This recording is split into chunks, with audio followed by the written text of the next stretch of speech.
Hey legends, Blake here with another video. And today, I think it's time for something a little bit different, and I think we need to talk a little bit about some fish room philosophy. Now, if you've been with the channel since before I set up this fish room, you'll know that I went through heaps and heaps of revisions of plans of what it was going to look like.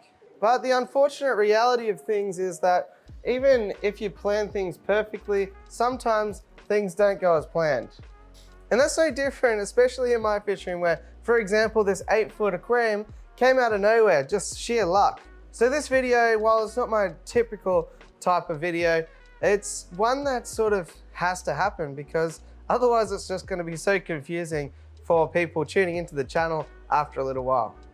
For example, these aquariums here on this racket shelf next to my 3-foot rack were never actually supposed to be here. This whole area was supposed to be storage, get everything out of the way, out of shot, make sure that I'm not feeling cramped in the room, because that was the biggest reason that I didn't go into my old fish room at times. Now, unfortunately, the way things go, I did end up filling up a bunch of aquariums here, including bristlenose breeders, my jewels, I had my trophies here, and then the kids' favorite wet pets, their axolotls, over off to the side. And it's just not working. Because they're over there taking up my planned storage area, now every single day, dun dun dun, I have to step over this monstrosity over here. Things aren't much better over the other side of the fish room either. Now for a lot of us fish folks, I think we get caught in a trap, especially if you've got a fish room. It's really easy to pick up new species that are new and exciting, but it's kind of shunned upon or embarrassing to move on species that are a bit boring. Let's be honest, some species aren't breeding for you, aren't behaving the way that you thought they would, or just, are causing you some headaches.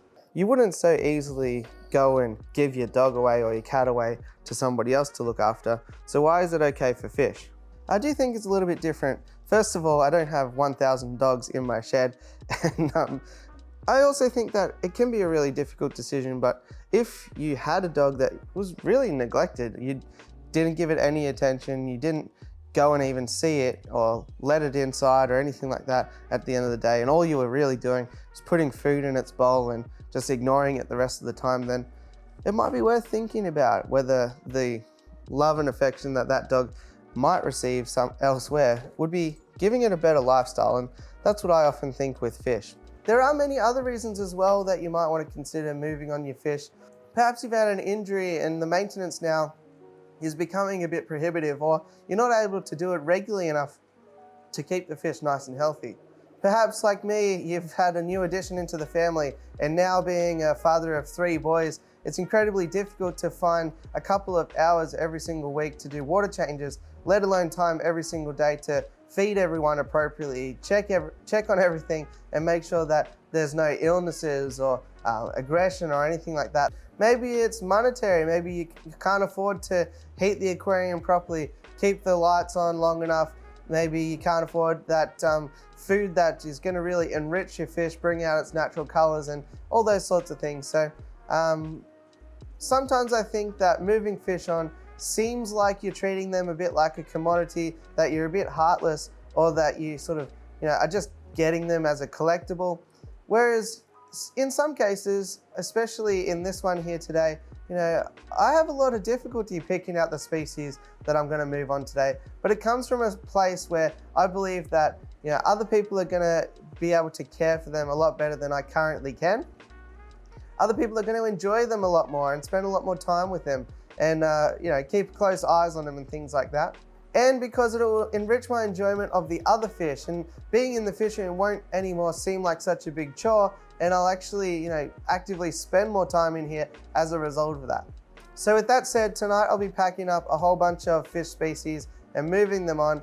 I've really enjoyed keeping them, and I'm glad for the experience. So I'll be moving on some Julidochroma stickfeldy. I'll be moving on the 4 full-grown Oscars. I'll be moving on 4 giant Danios.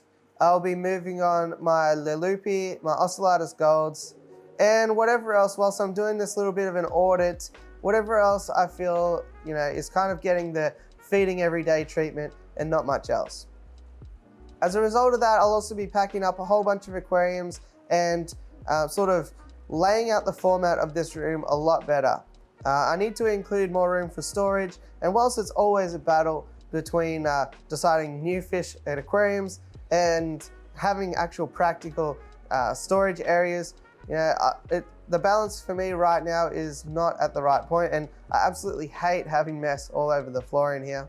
And last but not least, there is another big reason that I'm introducing this change, and this could be one of the most difficult decisions in this process.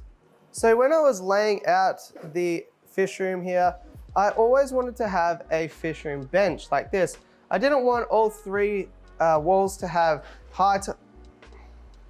See, I'm tripping over things as I'm talking. I didn't want all three walls in the aquarium, or 4 as it's turned out to be, to have wall-to-wall tanks. I wanted a low-lying area that was going to present really nicely. And my theory behind that was that I really enjoyed my root tab experiment, where I lined up a bunch of identical tanks, and sort of put barriers around them, made sure that it was a nice experiment to undertake. And that was my intention for this. I wanted to have some 2-foot aquariums side by side with some barriers around them so that there'd be no light spill. And I wanted to test a whole bunch of things for videos.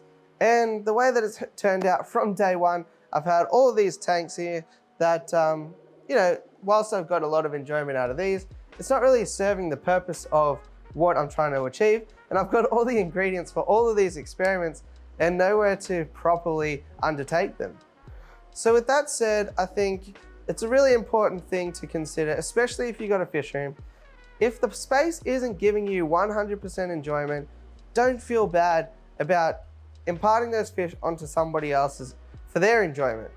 There's a species of fish out there for everyone. We're lucky that we have thousands and thousands, if not millions, to choose from. So there's really no point in persisting with the species if it is not giving you the enjoyment that you thought it would.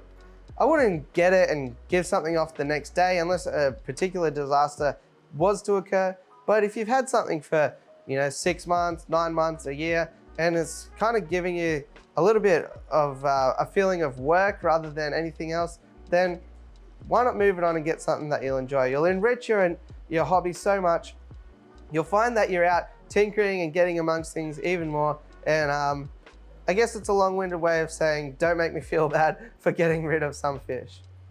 The good news is that after today, when I pack up all of these things, I'll be able to bring you videos in the way that I originally wanted to, which are going to be well thought out, very descriptive, long-term as well, and laid out in the way that I wanted. So hopefully that's okay. Hopefully that's actually exciting more than anything. But just before we end, I'll run around quickly and show you some of the species that are going to be retained in case you forgot. So some of the lights are off because it's now late at night. I'm going to be keeping the discus, of course. I am actively breeding right now the Bozemanite rainbows, and I'm going to keep the blue sapphire anglerfish. The Julichromis transcriptus are going to be kept, but they're not going to be in this tank anymore. I'm going to move them in with the multis because I've kept them both species only, bred them both heaps and heaps, and they've actually even bred in here. But I want to keep them together and see how Tanganyika is supposed to be, watch them interact with each other and all those sorts of things. Down below, of course, I'm keeping my son's pets, the axolotls, which you can see they're both hanging out back behind that pot right now. Up top, I'm keeping my grow out aquariums. I've got chili, raspberries in there, grow outs of CPDs, of course, emerald raspberries, a clutch of betta fry up in there. We have some endlers, red line endlers, and then in here we have my moina culture and my blackworm culture. We'll be keeping those. These aquariums here will be all packed up, and as I mentioned, I'm going to create a storage area over here, so you probably won't see that ever again. That had some peppermint bristlenose in it. That has my blue jewels in it. The adults are going to go. I've got a clutch of fry growing out anyway. The tropheus are going to go into this aquarium here or that aquarium once the Lalupia moved out. So they're going to be kept, but that tank's going to be packed up, and the tank next to that had the axolotls in it. Quickly over here, this is the one I haven't quite worked out how it's going to be. because we've got my CPDs, my Chopre Danios, my Emerald Raspberries, and some Ruby Barbs. In here we have my Pea Puffer and some dwarf rainbow fish. So all of this, I haven't worked out how it's going to become sterile 2-foot aquarium sideways that I can actually use for experiments. But those are all species that are non-negotiables. I'm definitely keeping them. Down the bottom here we have some bristlenose and peppermint bristlenose in there. We've got grow out of Gelidochromis, Dickfeldi and Transcriptus. Got some Japanese blue endlers in there and some L333 plecos. We got some Sturbicories and a better female. We got the Ocellatus golds, so they will be moved out. So that aquarium will be freed up. In there, there's only a male betta, so that'll probably house one of the other species I need to move off the top of the bench. And then down there, we've got my Gardner eye killifish. So again, they'll be moved down. In here, we've got basically nothing. We've just got some golden wonder killifish and orange fin danios. And then in this container, we've got some Peruvian ultim angelfish fry. So that'll probably remain as is. These lights are off, but I've got my Bashirs in here. Of course, I'm gonna keep those, but they will actually move into the 4x2x2 once that is cleared up. I also need to reseal that.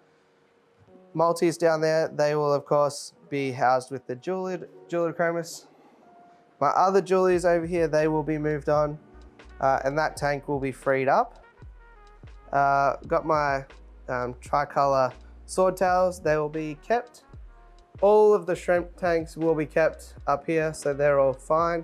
And the 2 endless species on the end are also going to still be here. The CPDs, second CPD breeder will be retained. We've got some Midaku rice fish being bred in here, that will be kept.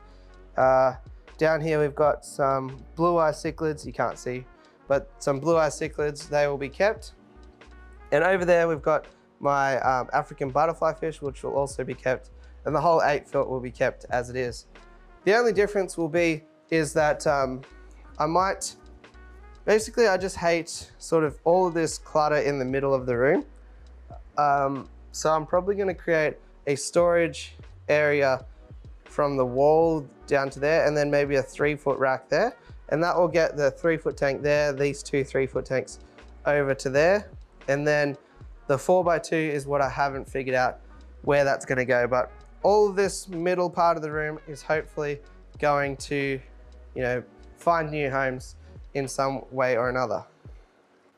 So there you go, guys. Hopefully you enjoyed this video. I know it's probably very different to what you're normally used to, but as I mentioned, there's big changes coming, and I hope they're exciting changes. So if the next time you tune in, things look a little bit differently, that's why.